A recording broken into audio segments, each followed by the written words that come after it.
Les développeurs sont les héros méconnus du monde de la cryptographie, et jouent un rôle essentiel dans son succès. Justin Florentine est ingénieur de protocole senior pour Ethereum. Il donne un aperçu de sa journée de travail, notamment des défis liés au fait de travailler dans différents fuseaux horaires mondiaux et de l'importance de suivre la feuille de route d'Ethereum. Florentine souligne la difficulté du travail et la nécessité d'un bon équilibre entre vie professionnelle et vie privée. Cependant, elle souligne également le caractère épanouissant du travail et la possibilité d'être entouré de génies. Cet article offre un aperçu intéressant de la vie d'un développeur dans l'industrie des crypto-monnaies, en particulier chez Ethereum. Grâce à un entretien avec Justin Florentine, ingénieur de protocole senior, les lecteurs peuvent comprendre le quotidien d'un développeur et les défis auxquels il est confronté.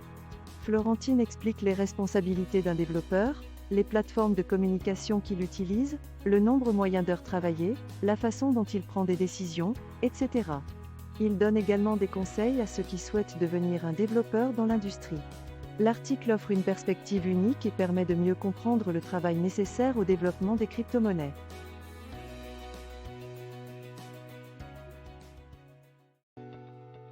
Les baleines ont récemment vendu leur Ethereum, ETH, ce qui pourrait avoir un impact négatif sur le prix. Cependant, l'intérêt des détaillants et des parties intéressées demeure fort. Le nombre de validateurs sur le réseau augmente et les revenus qu'ils génèrent augmentent également. De plus, Ethereum a une émission nette négative qui pourrait potentiellement augmenter la valeur de la crypto-monnaie à l'avenir. Cet article suggère que malgré la vente de leurs ETH par de grands détenteurs d'Ethereum, l'intérêt des particuliers et des stakers reste fort. Le ratio MVRV élevé et l'émission nette négative sont probablement des raisons pour lesquelles les investisseurs de détail restent intéressés par l'ETH, ainsi que les stakers qui tirent des revenus de la validation des transactions sur le réseau Ethereum. L'augmentation des frais payés sur le réseau et l'augmentation du nombre de validateurs suggèrent également qu'Ethereum reste un choix populaire auprès des investisseurs.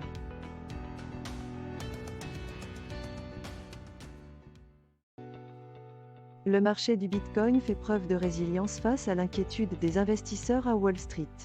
L'indice de volatilité de BTC resté stable, tandis que l'indice de volatilité CBIT et l'indice MOVE ont tous deux atteint leur plus haut niveau en un mois. Le Bitcoin ne participe pas à la réévaluation de la volatilité mondiale, ce qui suggère que les investisseurs traditionnels ne sont toujours pas intéressés par les actifs numériques. Les marchés s'attendent à une hausse du BTC avant la réduction de moitié de sa quatrième récompense minière en mars 2024. Ils réagissent à des données économiques optimistes et à la possibilité d'une hausse du taux de référence des fonds fédéraux de la Réserve fédérale. Cet article fournit un aperçu intrigant de la façon dont le marché du Bitcoin a réagi à la volatilité des marchés traditionnels. Malgré la jauge de peur de Wall Street, l'indice de volatilité du Bitcoin est resté stable près de la limite inférieure de sa fourchette de 3 mois. Cela indique que les investisseurs traditionnels se sont peu intéressés aux actifs numériques et que Bitcoin trace sa propre voie. L'article aborde également les attentes d'un nouveau marché haussier avant la quatrième réduction de moitié des récompenses minières en mars 2024. En outre, il examine la hausse des rendements des bons du Trésor à 2 ans et de l'indice du dollar. Dans l'ensemble, il brosse un tableau de la façon dont les investisseurs perçoivent l'état actuel des marchés.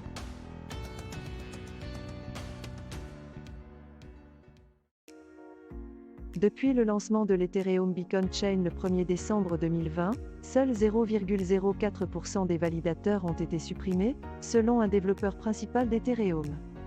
Le développeur a également fourni 4 bonnes pratiques pour réduire le risque de slashing. Cela implique souvent la suppression des validateurs et la réduction d'une partie de leurs ETH misées. La plupart des coupes sont survenues en raison de violations des attestations, et environ 13,9% des ETH en circulation sont actuellement jalonnés. Cet article fournit un aperçu complet du processus de réduction du réseau Ethereum et du risque d'être réduit. Il donne un aperçu du faible taux de slashing depuis le lancement de la Beacon Chain, ainsi que les meilleures pratiques pour réduire les risques d'être slashing. Il explique également les 2 types de slashing et explique comment la majorité des slashings sont dus à des violations des attestations. En outre, l'article fournit des données sur la quantité totale d'Ether misée sur le réseau, et sur les différentes manières dont l'Ether peut être stappé. Dans l'ensemble, cet article donne un bon aperçu des risques et des avantages liés au staking d'Ethereum.